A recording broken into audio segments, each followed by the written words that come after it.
Buonasera, buonasera, bentrovati in Salus, il medico risponde, la trasmissione è realizzata da Telechiara insieme alla Casa di Cura Giovanni XXIII di Monastier per cercare di dare risposte a tante lacune, a tanti dubbi che possiamo avere sui temi della salute e del benessere. Come vedete, quella di oggi è una puntata molto particolare. Non siamo negli studi di Telechiara, siamo proprio all'interno della casa di cura Giovanni XXIII, quindi non avremo la possibilità purtroppo di interagire insieme a voi attraverso la linea telefonica, ma credo che comunque anche una chiacchierata senza l'occasione del telefono questa sera possa risultare molto molto interessante, perché vogliamo parlare in maniera specifica di tutto ciò che riguarda la chirurgia delle protesi d'anca e di ginocchio. Lo facciamo con un aiuto molto qualificato, è quello del dottor Carlo Callea. Dottore, ben trovato. Buonasera. Il dottor Callea è responsabile dell'unità operativa di ortopedia della casa di cura Giovanni XXIII. Prima di iniziare la chiacchierata voglio però farvi vedere che cosa le persone che abbiamo incontrato per strada hanno risposto al microfono di Luisa Bertini in relazione a questo specifico argomento. Le protesi, che io sappia, sono delle cose, diciamo, artificiali, ecco il ginocchio artificiale che è stato fatto, insomma. Le protesi sono dei supporti, diciamo. Sono dei malattie. Sono dei particolari, non so, sarà dell'alluminio, com'è che si chiama quello? Oddio, sono dei biomateriali. So dire. Nel senso, cioè, sì, delle cose che vanno a sostituire il movimento dell'articolazione del ginocchio? Ecco, abbiamo visto come ci sia in realtà un po' di confusione, un po' di approssimazione in relazione al tema della chirurgia d'anca e di ginocchio. Quindi, dottore, noi questa sera dobbiamo cercare di fare chiarezza. Si sa poco, si sa in maniera confusa, si tratta di due articolazioni estremamente importanti, quella dell'anca e quella del ginocchio, sono quelle che ci permettono di fare tutti i movimenti in sostanza. Quindi io cercherei di capire che cosa rende queste due articolazioni particolarmente a rischio, perché sono delicatissime alla fine. Certo. Ma l'elemento qualificante delle articolazioni dell'arto inferiore anche il ginocchio sono proprio il fatto di essere due articolazioni dell'arto inferiore. L'arto inferiore, come è noto, serve per camminare. La differenza sostanziale tra l'arto superiore e l'arto inferiore è proprio questa, che mentre l'arto superiore è deputato a movimenti delicati, a movimenti fini, quali lo scrivere, il pettinarsi, la consuetudine di qualsiasi gesto minuto. L'arto inferiore ci consente il movimento. Anche perché ci sostiene completamente, cioè ha il grosso problema di dover tenerci su. Esattamente. E la cosa più importante che un individuo, che un essere umano ambisce nella propria vita, in tutta la propria vita, ma specialmente da anziano, è la possibilità di camminare. Quindi essere autonomo, perché questo significa essere indipendenti. Esattamente, l'autonomia è legata proprio alla capacità di poter deambulare. Allora, l'anca e il ginocchio sono due articolazioni estremamente importanti per poter consentire una deambulazione corretta o quantomeno sufficiente. Quali sono le condizioni che possono impedirci di avere una deambulazione corretta? Dipende dall'età, dal sesso, dalle professioni? Quali sono le condizioni? Le condizioni che possono impedire il regolare svolgimento dell'attività di un'articolazione dell'arto inferiore possono essere tantissime. Le possiamo classificare principalmente in primitive e secondarie, cioè condizioni primitive sono condizioni per le quali è difficile poter dare una giustificazione. Cioè un'articolazione può a un certo punto della vita andare incontro a dei fenomeni di degrado, di usura, di degenerazione che possiamo avere difficoltà da un punto di vista squisitamente medico a definirne la causa, mentre per la stragrande maggioranza dei casi invece i fenomeni sono sempre attribuibili, si tratta delle forme secondarie, ad una motivazione certa. Tralasciando di considerare le problematiche di tipo traumatologico, che sono quelle che derivano dalla patologia traumatica stradale, domestica, cioè da incidenti di qualsiasi tipo, e quindi che determinano il danno di un'articolazione dell'anca o del ginocchio. Le altre motivazioni che possono determinare alterazioni della funzione di un'articolazione sono patologie di tipo congenito, patologie di tipo acquisito, legate a malattie sistemiche, a malattie locali, distrettuali o altro. Può esserci anche una professione, per esempio, che porta ad una tale sollecitazione dell'articolazione? Questa è un'osservazione molto corretta. Noi abbiamo osservato che soggetti anche giovani, specialmente di sesso maschile, che svolgono attività sportiva di tipo professionistico, come per esempio giocatori di calcio, giocatori di pallacanestro, possono con più facilità andare incontro a fenomeni di danno di un'articolazione dell'anca. Non tanto di tipo traumatico, e questo vale soprattutto per il ginocchio nel giocatore di calcio, ma di tipo degenerativo artrosico, da microtraumi. Cioè il calcio è una disciplina, esatto, che determinando dei traumi ripetuti piuttosto impegnativi può comportare in soggetti che ne siano predisposti al degrado dell'articolazione molto precoce. Evidentemente ci saranno dei segnali che ci fanno capire che stiamo andando ad una degenerazione. Ad un certo punto questi segnali o gli interventi che abbiamo posto in essere non sono più sufficienti e l'intervento di protesi è l'ultima spiaggia in sostanza. Sì. Beh, l'intervento di protesi è un intervento di sostituzione dell'articolazione che si realizza solamente quando l'articolazione abbia ormai esaurito qualsiasi possibilità di trattamento. Insomma. Quindi si fa sempre un lavoro a monte prima di arrivare all'impianto di una protesi. La sintomatologia normalmente è piuttosto diluita nel tempo. Un paziente che comincia un danno articolare lo va portando avanti nel tempo la maggior parte delle volte molto lentamente, e poi arriva un punto in cui la qualità della vita richiede qualche cosa di più.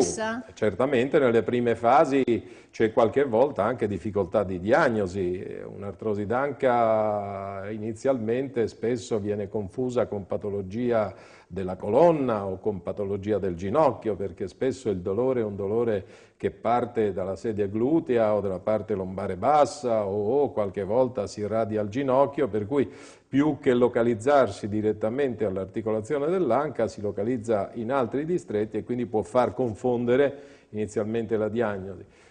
Nelle prime fasi si attueranno tutti quanti quei presidi di tipo fisioterapico e farmacologico che possono, e anche consuetudini di vita, che possano rallentare l'evoluzione del danno. Indubbiamente. Stessa cosa, Prego.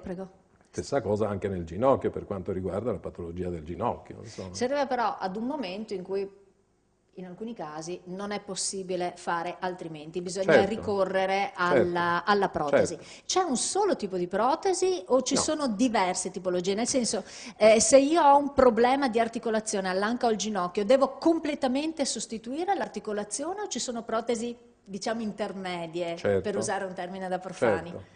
Ma la storia della chirurgia protesica di anca e di ginocchio è una storia molto vecchia. I primissimi, definiamoli esperimenti, sono stati fatti molti anni fa, di sostituzione di un'articolazione danneggiata con un'articolazione artificiale. Certamente la chirurgia protesica è ormai entrata nella pratica quotidiana da oltre 40 anni. Siamo ormai vicini ai 50 anni che già questa chirurgia si è diffusa largamente. Se consideriamo soltanto in Italia vengono effettuati all'incirca 100.000 interventi di protesi d'anca e circa 50-60.000 interventi di protesi di ginocchio l'anno, quindi è una chirurgia piuttosto diffusa. Naturalmente con il passare del tempo... ha permesso anche di perfezionarla, evidentemente. Ecco, naturalmente col passare del tempo la ricerca dal punto di vista bioingegneristico e delle tecniche chirurgiche hanno fatto sì che si sia andati nel tempo selezionando molto e le indicazioni chirurgiche e soprattutto l'utilizzazione di materiale sempre più personalizzato all'articolazione. Agli inizi dell'era della chirurgia protesica in qualche modo si doveva adattare l'osso alla protesi, Certo. perché le taglie di protesi erano molto Fisse, contenute, diciamo. e quindi si doveva fare un discorso assolutamente contrario a quello che il buon senso farebbe pensare, si doveva adattare un po' l'osso alla protesi. Adesso Oggi non è più viceversa è così, per esattamente il fortuna. contrario, oggi si tende a personalizzare al massimo la chirurgia impiantistica protesica. Per quanto riguarda le protesi d'anca, si tende a utilizzare delle vie di accesso che siano sempre più rispettose dell'anatomia, delle formazioni nobili, tendine, capsulo legamentose e quant'altro, e per quanto riguarda l'invasività ossea si cerca di contenere al massimo il sacrificio osseo che un intervento di protesi, cioè di sostituzione dell'articolazione, richiede. Per quanto riguarda la chirurgia protesica di ginocchio, la stessa cosa, cioè agli inizi le protesi erano delle grossolane cerniere. Oggi si parte da soluzioni piccolissime, molto molto contenute, per risolvere solo un problema minimo di una parte o di un condilo femorale o di un piatto tibiale, per poi andare a un compartimento intero da sostituire, ai 2 compartimenti da sostituire, fino alla sostituzione totale del ginocchio. Quindi, per volgarizzare la cosa, invece che un lavoro di muratura, siamo proprio ad un lavoro di restauro fine. Direi di sì. La proiezione futura è proprio in tal senso, cioè il contenimento, la mini-invasività, il concetto Certo. di mini-invasività, che è nato inizialmente come mini-invasività di tessuto, in realtà adesso in ortopedia, in chirurgia protesica, si è trasformato questo concetto molto in mini-invasività scheletrica, Certo. cioè cercare di utilizzare, di sacrificare la minor quantità di osso possibile per ottenere Senta, il miglior risultato. Ecco, all'interno di questo discorso abbiamo sentito prima che un po' di confusione c'era anche in relazione ai materiali che vengono Certo. utilizzati, e probabilmente è un Certo. qualcosa che appartiene Un po' al ad una passato. storia Certo. passata, in cui anche il materiale non era sempre perfettamente compatibile e comportava anche dei Certo. rischi di rigetto della protesi. Oggi la Esatto. situazione qual è? Per fare chiarezza proprio. Certo. Sì, il concetto di rigetto è un concetto un po' generico. Diciamo che in passato si utilizzava questo termine, che non era realmente una condizione di intolleranza vera e propria a questo materiale, ma era legata soprattutto a dei fatti infiammatori, a delle complicanze di tipo infiammatorio, cioè delle infezioni dell'articolazione sede di impianto protesico. Diciamo che oggi il rischio della complicanza settica è andato riducendosi drasticamente. Oggi è veramente trascurabile, perché Questo anche proprio per i materiali che vengono usati? Per i protocolli, diciamo, pre, intra e post-operatori, farmacologici, igienici, chirurgici e quant'altro, e anche per il tipo di materiale. Per quanto riguarda le protesi di anca, oggi si fa largo uso di leghe di titanio quale materiale di fissazione nell'osso, e poi materiali in attrito tra di loro, parliamo appunto di protesi d'anca, quali le ceramiche di ultima generazione. Allora, i materiali più utilizzati oggi sono titanio, ricapitolando, titanio a contatto con l'osso, e come materiali in attrito delle leghe cobalto-cromo, metallo con metallo, o delle leghe ceramica su ceramica, o delle leghe ceramica come testina e polietilene, cioè una plastica particolare per quanto riguarda la parte del bacino. E anche questo dimostra come tante leghe significhino un'attenzione specifica, individuale nei confronti della problematica. Volevo chiederle, come fa un paziente ad arrivare nelle condizioni ideali al momento dell'intervento? Come ci si prepara, insomma?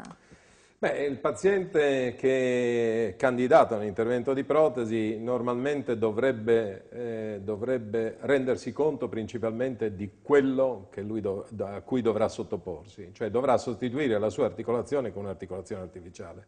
Questo è un concetto molto importante perché si arriva a un intervento chirurgico non per una condizione di necessità di vita, ma per una condizione di qualità di vita. Certo. Quindi è molto più ragionevole sottoporsi ad un intervento di necessità, perché è chiaro che se io dico a un paziente deve fare un intervento al cuore perché altrimenti ci possono essere rischi per la vita, uno lo prende, se non altro, non dico di gradimento, ma quantomeno di necessità. Viceversa, un intervento di sostituzione di un'articolazione è un intervento la cui scelta viene fatta per migliorare la qualità della vita. Quindi non è fondamentale per vivere. Quindi ci vuole una buona collaborazione da parte del paziente nei confronti di quello che lui farà e di chi lo farà e di chi l'assisterà. Perché? Perché da questo tipo di sinergia verrà fuori il miglior risultato per il paziente. Allora, inizialmente, e anche di recupero poi. Certo, inizialmente il paziente dovrà motivarsi. Un paziente che è in eccesso di peso bisognerà che riduca il peso, un diabetico dovrà cercare in tutte le maniere di riequilibrare il suo diabete. Tutte quante quelle potenzialità di rischio per un intervento dovranno essere abolite e quindi dovrà di buon grado accettare, se necessario, di dover fare una bonifica delle vene varicose, dovrà accettare gli ultimi giorni di aver dolore e quindi di non utilizzare i farmaci che potrebbero intervenire nel periodo durante e post operatorio agli altri trattamenti farmacologici, quindi al sanguinamento o a altre condizioni. Dovrà cercare di mantenere un certo esercizio muscolare, una certa attività fisica per mantenere una buona respirazione, e quindi per ridurre un pochino tutte quelle che possono essere le complicanze legate al periodo dell'operatorio e del post-operatorio. Certo. Lei parlava prima di qualità di vita, che è una cosa fondamentale. Un intervento di questo genere permette di recuperare al 100% la qualità di vita perduta nel tempo? Certamente, quanto più corretta è l'indicazione, quindi tanto più è danneggiata l'articolazione, tanto più sono critiche le condizioni del paziente in preoperatorio e tanto maggiore sarà la bontà del risultato per il paziente, cioè un paziente che praticamente arriva a non aver più una motilità articolare dignitosa, certamente dopo un intervento di protesi recupera sia per quanto riguarda l'anca che per quanto riguarda il ginocchio nella stragrande maggioranza dei casi. È chiaro che poi ci possono essere delle condizioni che possono vanificare almeno in parte, se non totalmente, l'intervento, però nella stragrande maggioranza dei casi il recupero è un recupero assolutamente ottimale, cioè l'operato torna nella condizione. Mi è venuta in mente una cosa a questo proposito, perché uno può pensare probabilmente il mio recupero funzionale dipende anche da quanto tempo mi tocca rimanere immobile. L'intervento di protesi di anca e di ginocchio costringe a una fermità, diciamo, prolungata, ad una immobilizzazione prolungata oppure no oggi come Assolutamente oggi? No. Agli inizi della mia carriera il tempo che si lasciava un paziente in letto per un intervento di protesi d'anca è l'equivalente di quello che c'è oggi di ricovero, cioè praticamente una settimana per mettersi in piedi, oggi in una settimana il paziente è a casa. Ecco, quindi il paziente cammina il giorno dopo, che sia operato di protesi d'anca o che sia operato di protesi di ginocchio, il giorno dopo viene messo rigorosamente in piedi e comincia a camminare. Quanto dura l'operazione? Anche pensando alle tecniche di anestesia, per esempio. Di protesi d'anca può variare da 3/4 d'ora, 40 minuti a un'ora, un'ora e mezza, dipende un po' dalla difficoltà dell'intervento. Comunque tempi abbastanza contenuti, così pure un intervento di protesi di ginocchio intorno all'ora. Qui alla casa di cura Giovanni XXIII quanti interventi fate? Se si possono dare dei numeri, se li avete calcolati anche. L'anno scorso abbiamo superato i 1500 interventi di protesi d'anca di ginocchio e i reinterventi. Quest'anno ad oggi siamo a circa 570 interventi di protesi d'anca e di ginocchio effettuati. Quindi tantissimi. Lei ha parlato Direi di di sì. reinterventi, ha usato questa espressione. Questo vuol dire che c'è anche la possibilità di dover intervenire nuovamente per rimuovere Sì. la protesi? Sì, questa è una condizione che si verifica, ovviamente dicevamo prima che ormai la chirurgia protesica è entrata nella pratica quotidiana sicuramente da una quarantina di anni, quindi inevitabilmente capita di dover operare pazienti che sono stati operati molti anni fa. Questo non significa che oggi un paziente che si sottopone a un intervento chirurgico di protesi abbia la sicurezza assoluta che la bontà del risultato del suo intervento possa essere duratura per tutta la vita, potrebbe anche esserlo. La tipologia dei materiali, le tecniche operatorie e tutto il resto hanno fatto sì che in particolare per le protesi d'anca, che la presunzione della bontà del risultato possa essere anche molto lunga. Io addirittura qualche paziente, l'altro giorno ho rivisto una paziente di 96 anni di Bologna che è stata operata con una protesi dal mio maestro 38 anni fa, con una protesi totale di anca metallo-metallo, che ancora ce l'ha su e che funziona perfettamente. Però a fronte di questa ci sono altri casi di persone che hanno dovuto sottoporsi a un reintervento con tempistiche molto più contenute, Ecco, 10 anni, 15 anni, 20 anni, se mi 25 permette, in magari. questo senso vorrei anche sottolineare che attraverso questa trasmissione e comunque attraverso gli interventi degli specialisti si capisce sempre come ogni caso abbia una storia a sé, sì, quindi certo. non ci sono regole assolute. No. In medicina, No, assolutamente no. no. Quindi se per un'altissima percentuale c'è una lunghissima, probabilmente assoluta durata, in alcuni casi bisogna tener conto anche che può non essere così positivo il decorso. Certo, ecco, lei ha fatto un'osservazione credo molto giusta. La ricerca porta sempre dei vantaggi, ma questi vantaggi vengono verificati nel tempo. Allora, E in sul medicina, campo soprattutto. Sì. In medicina spesso succede che tutto quello che porta vantaggio però in corso di verifica può determinare o evidenziare delle problematiche impreviste. Cioè, se le problematiche impreviste del passato erano estremamente grossolane, estremamente complesse, le problematiche che si vengono a realizzare nel corso del tempo, migliorando la scelta dei materiali, le tecniche operatorie, eccetera, qualche volta sono problematiche di minor importanza, però si evidenziano in maniera imprevista, imprevedibile. Dobbiamo alla base di tutto considerare, e questa credo che sia un'osservazione che io ho sempre ben tenuto presente nella mia testa, l'ho sempre manifestata, l'articolazione che ci ha dato il buon Dio nessuno la può sostituire in maniera egregia, per cui tutto quello che noi facciamo e nel migliore dei modi certamente non è l'articolazione che avevamo in origine. Che la natura ci ha donato, indubbiamente. Allora io vedo purtroppo, dottore, che il tempo che avevamo a disposizione si è esaurito, per cui intanto salutiamo i nostri telespettatori, c'è una breve pausa pubblicitaria e ci rivediamo in studio tra qualche minuto, però dopo un po' ritroveremo anche il dottor Callea qui nella casa di cura. Ci vediamo tra poco. Volentieri.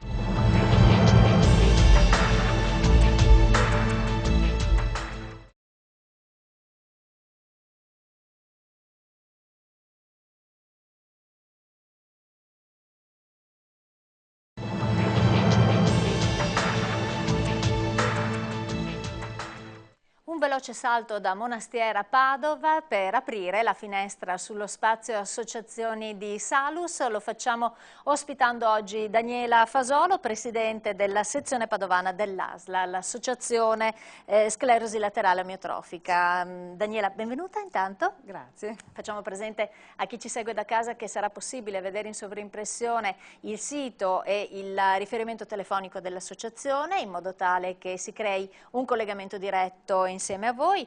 ASLA, questa associazione che è nata quando a Padova, Daniela? Qui a Padova è nata circa 5 anni fa.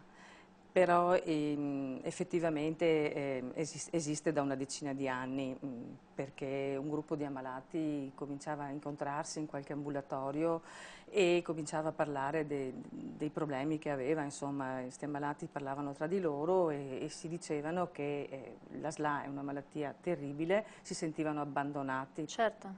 E quindi hanno cominciato a fare amicizia e hanno cominciato a pensare di creare qualcosa per poter affrontare meglio le loro problematiche. Malattia terribile, ha detto. Possiamo sintetizzare in poche parole gli effetti della SLA, gli effetti progressivi sul nostro organismo? Perché tutti noi potremmo essere colpiti da questa malattia. Sì, è una malattia che non si conosce bene da dove venga, per cui può colpire chiunque. Professionista, casalinga, medico, chiunque può essere colpito e quindi è una malattia progressiva che colpisce i motoneuroni, che sono le cellule del movimento.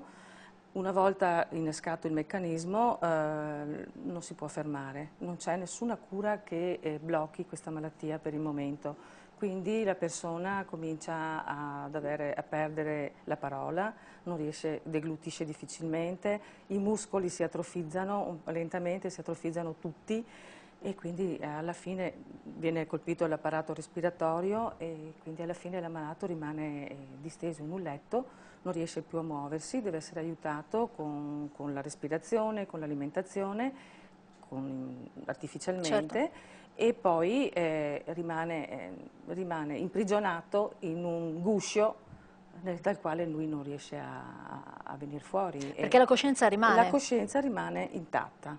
Pochissimi sono i casi in cui qualche ammalato, magari anche un problema di degenerazione. Degenerazione della mente, però normalmente l'ammalato rimane cosciente. E questa è la cosa più terribile. Però incapace di muovere anche le palpebre degli occhi, in qualche caso. Ecco. È una malattia quindi giustamente terribile, una malattia che ha bisogno di essere seguita da un nucleo familiare che ha bisogno di sostegno, ecco quindi la forza, l'importanza dell'associazione, ma ha bisogno anche di medici.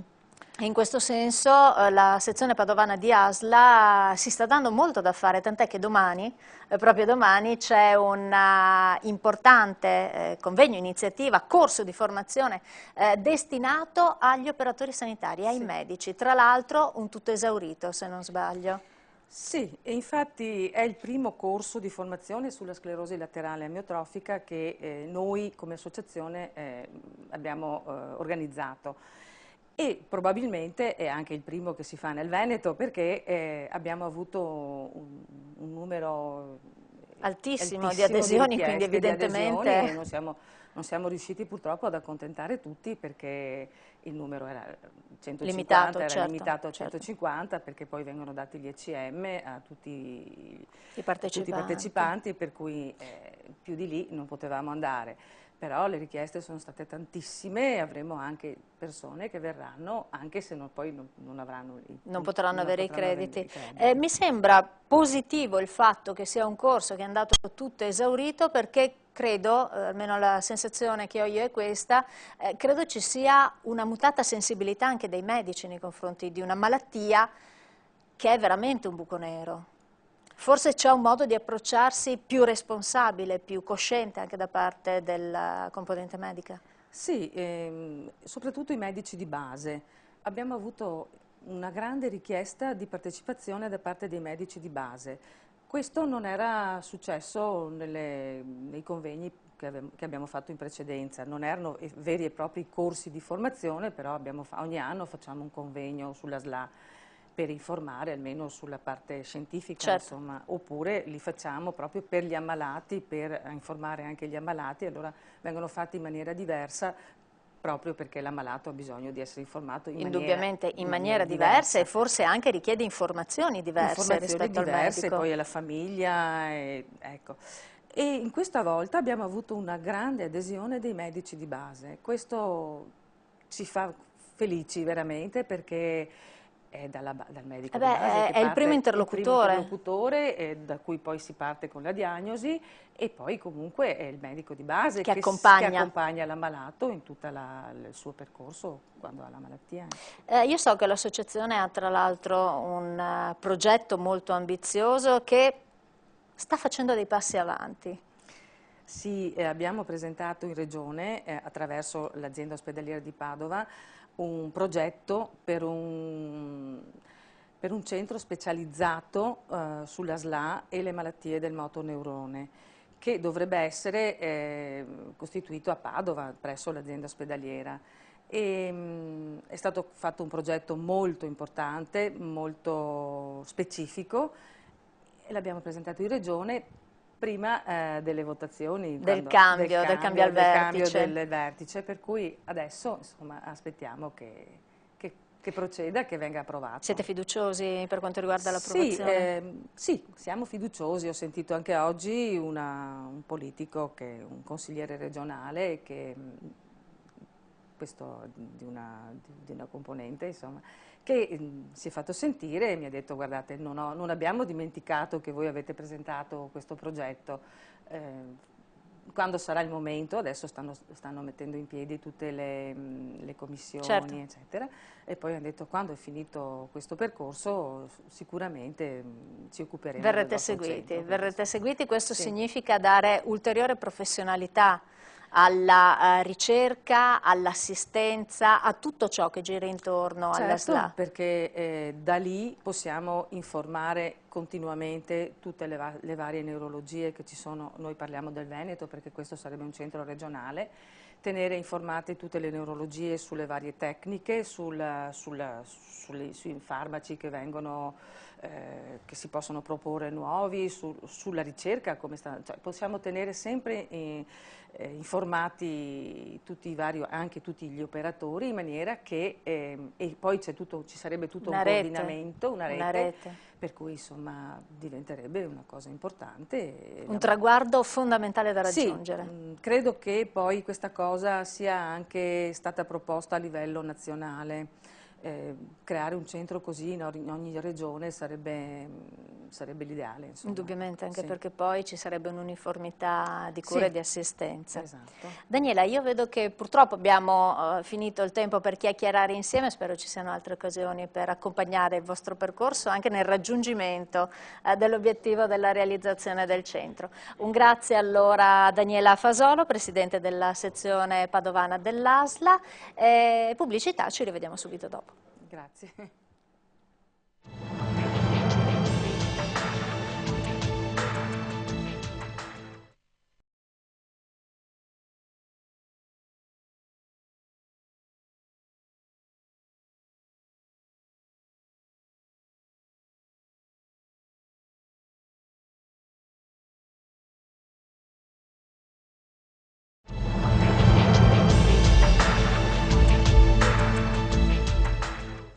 Siamo di nuovo nella casa di cura Giovanni XXIII di Monastier, siamo di nuovo in compagnia del dottor Carlo Callea, responsabile dell'unità operativa di ortopedia qui della casa di cura, che ci ha illustrato, devo dire in maniera molto efficace, dottore, tutto ciò che riguarda l'intervento di protesi di anca e di ginocchio. Ho ancora qualche curiosità, se devo essere sincera. Prima però lancerei il TG Flash di Salus.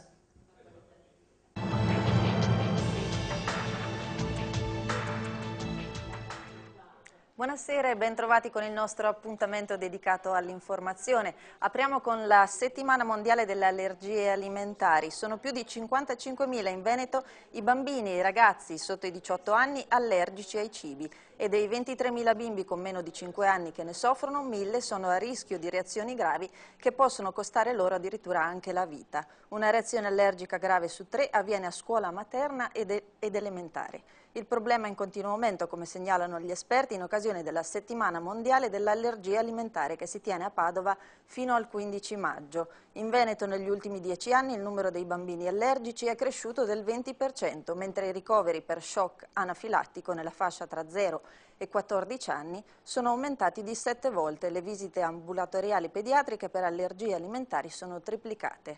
L'allergia più frequente è quella al latte vaccino. In Veneto non lo tollerano oltre 8.500 bimbi fra 0 e 5 anni, con 1.000 nuovi casi all'anno.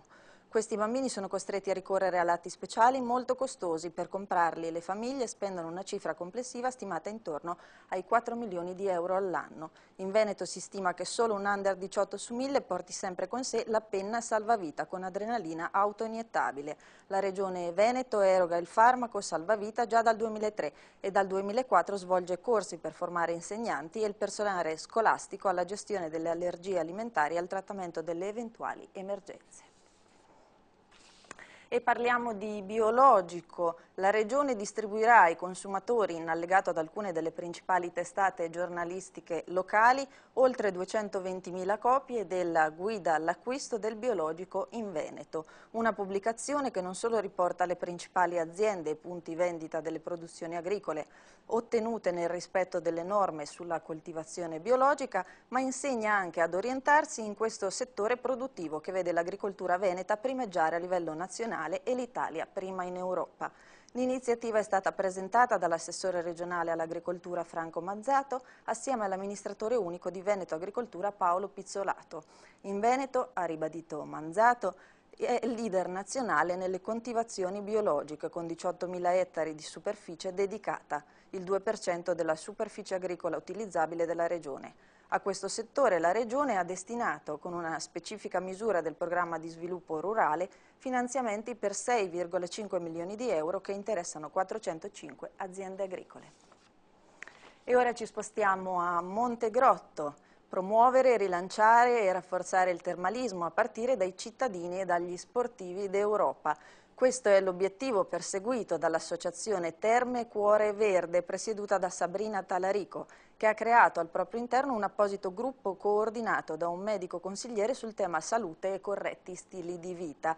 E così il vicepresidente dell'associazione, Silvio Nardo, in contatto con la città di Mostar, ha favorito e organizzato l'ospitalità di Marin Rozic, già capitano della Sibona Zagabria, la più importante e storica squadra di pallacanestro della Croazia, partecipante all'Eurolega fondata nel 1946. Marin Rozic è stato ospite dell'Hotel Petrarca di Montegrotto Terme e ha partecipato a un programma riabilitativo prescritto in seguito a un intervento chirurgico al tallone.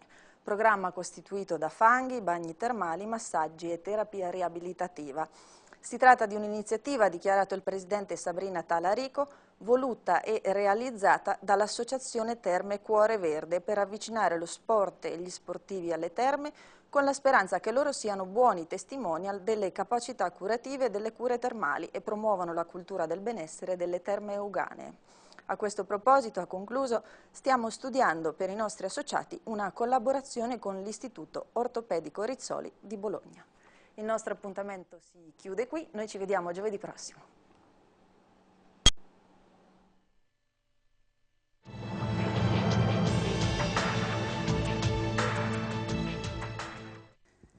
Grazie allora a Luisa Bertini per questo piccolo spazio informativo e torniamo a questo punto, anche per tirare un po' le somme della nostra chiacchierata, a interloquire con il dottor Carlo Callea, che pazientemente ha aspettato la fine del TG per le considerazioni, i consigli conclusivi. Abbiamo parlato di stili di vita da correggere per quanto riguarda l'approccio all'intervento, però io credo che anche in ambito preventivo corretti stili di vita siano molto importanti e forse anche qualche controllo specifico, perché credo che arrivare alla necessità di una protesi dipenda anche magari dalla nostra Costituzione. Certo, sì, questo è molto giusto.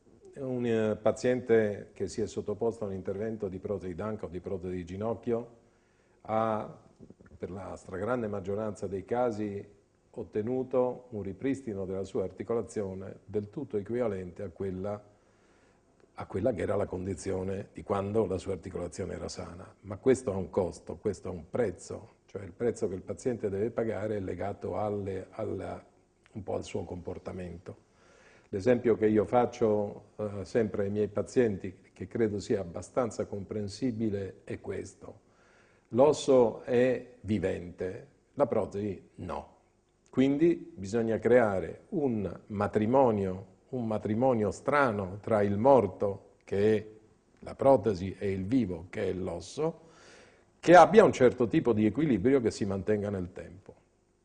L'esempio che io faccio è: se noi dobbiamo mettere un quadro e quindi mettiamo un fisher nel muro, ammesso che questo fisher che noi mettiamo sia di un materiale perenne, per esempio di acciaio inossidabile, molto dipenderà la durata della bontà dell'utilizzo di questo fisher da come si verrà proprio trattato. Cioè, se noi mettiamo un quadro che ha un peso giusto, questo fisher terrà bene. Se noi mettiamo costantemente, stacchiamo questo quadro, mettiamo un quadro molto più pesante, quadri, pesi, eccetera, con il passare del tempo il muro che sta intorno al fisher perderà di consistenza e quindi questo fisher si allenterà. E dipenderà anche dalla qualità di quel muro, bravissima, probabilmente. Bravissima, certamente. Quindi noi ci troviamo di fronte alla qualità di una protesi, del materiale con cui è realizzata la protesi, la tecnica operatoria con cui è stata impiantata, la bontà dell'osso che l'ha ospitata, ma soprattutto, e non ultimo, il comportamento del paziente.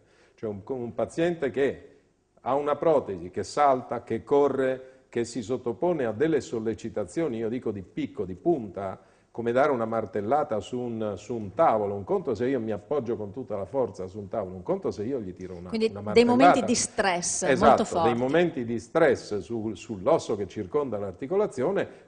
La sommatoria di questi momenti di stress potrebbe determinare un allentamento, quindi il comportamento del paziente, pur essendo normale, pur essendo assolutamente compatibile con quella che è una vita consueta, però deve essere rispettoso di alcune. Questo soprattutto per i soggetti piuttosto giovani, perché una persona abbastanza anziana normalmente l'abolizione del dolore e il ripristino della funzione della propria articolazione sono condizioni sufficienti. Sono già motivi per un'ottima qualità di vita. Sto pensando per esempio a noi donne, mi scusi ma come donna ho un occhio di riguardo, e sto pensando magari che possiamo essere più soggette a problematiche di osteoporosi, quindi a problematiche legate all'osso. Possiamo fare qualcosa prima di arrivare all'ultima spiaggia per salvaguardare allora anche la consistenza di questo muro su cui noi poi possiamo attaccare il quadro? Questo è molto importante, questo che lei dice, perché notoriamente appunto la consistenza ossea nel maschio e nella femmina sono variabili, specialmente appunto nel gentil sesso, nel post-menopausa, in quanto il depauperamento del tenore calcico può comportare fenomeni di osteoporosi che talora possono essere molto importanti, quindi uno stile di vita adeguato e una monitorizzazione con le metodiche diagnostiche consuete per quanto riguarda la verifica della quantità del tenore calcico, l'apporto farmacologico laddove dovesse essere necessario, i controlli, soprattutto i controlli periodici. A tal proposito volevo aggiungere appunto che norma molto importante per un paziente sottoposto a intervento di protesi è la continuità, l'assiduità nei controlli. Cioè è opportuno che un paziente portatore di protesi di anca o di ginocchio, di qualsiasi altro tipo di articolazione, nel tempo faccia delle verifiche, se non ogni anno, ma almeno ogni 2 anni o in periodi di tempo però ragionevole. Una radiografia, una visita di controllo è molto importante, perché? Perché spesso può succedere che una protesi possa deteriorarsi o una condizione dell'osso possa modificarsi, eccetera, in assenza di sintomatologia, e quindi nel momento in cui si dovesse fare la diagnosi, dovesse fare una radiografia, una verifica, potrebbe essere magari un po' tardi, quindi è preferibile l'assiduità nei controlli proprio per una garanzia personale. Ovviamente basta molto poco per guadagnare in qualità di vita per tempi molto lunghi. Dottore, a me dispiace dover dire che abbiamo esaurito il tempo che avevamo a disposizione, perché è stata veramente una conversazione molto piacevole. Io la invito a questo punto in studio a Padova, se avrà la possibilità di conciliare i suoi tempi con quelli della televisione, in modo tale da aprire magari anche i microfoni con i nostri telespettatori. Dottoressa, volentieri. Intanto allora grazie ancora al dottor Carlo Callea, responsabile dell'unità operativa di ortopedia alla casa di cura Giovanni XXIII di Monastiere. Con Salus noi ci rivediamo la prossima settimana.